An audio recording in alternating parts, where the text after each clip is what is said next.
Lakini hakuishia hapo. Akasema hii sakramenti lazima niiwekee mhudumu.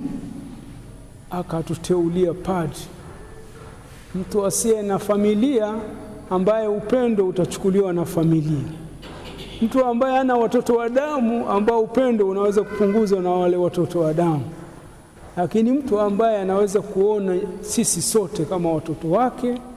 Akina mama atawaona kama mama zake, atawaona kama dada zake katika Kristo.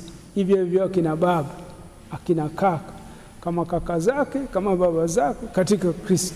Watoto hivyo hivyo, mtu ambaye habagui, anapenda. Ndio maana nyinyi hapa Kilangala, kwenye hii parokia yenu mna mpaka mapadi kutoka India. Hii hapa Kilangala kuna mama amezaa Muhindi hapa. Si amna, sio?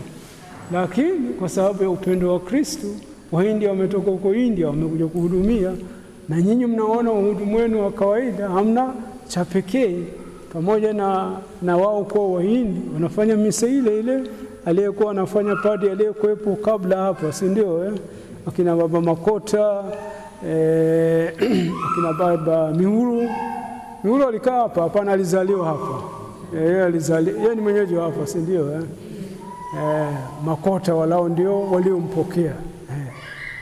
Kwamba misa aliyofanya baba Makota au padri aliyetangulia kabla ya Makota ni sawa na ile ile ya Kihindi, si ndio? Ingawa nyinyi hamna watoto wa Hindi, lakini mna mapadi wa Hindi. Si unaona?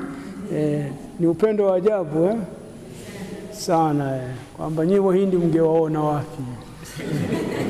Kwa hiyo inaonyesha kwamba Yesu ametupatia sakramenti ya Ekaristi Takatifu, akatuletea tena wahudumu ambao ni mapadi. Mtu anaamka asubuhi amwazi mama yake. Mtu anaamka asubuhi wazi kitu chochote anachowaza.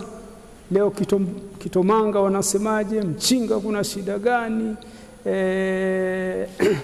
Ile kigango chenu kinahitaji tena Kilolombani.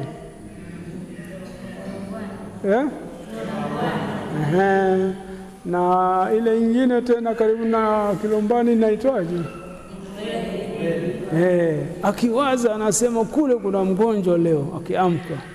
Sijui na nyingine Mandawa kule Mandawa anawaza kule Mandawa kuna mgonjwa, sijui wapi kuna nini, ndio anachofikiria.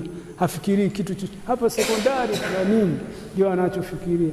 Kule jimboni napasa kwenda kuchukua mafuta ya kuja kuwahudumia. Kwa hiyo Yesu katuwekea sakramenti ya Ekaristi Takatifu ajabu, sakramenti ya upendo isiyoisha ambayo siku zote tunataka kuishiriki.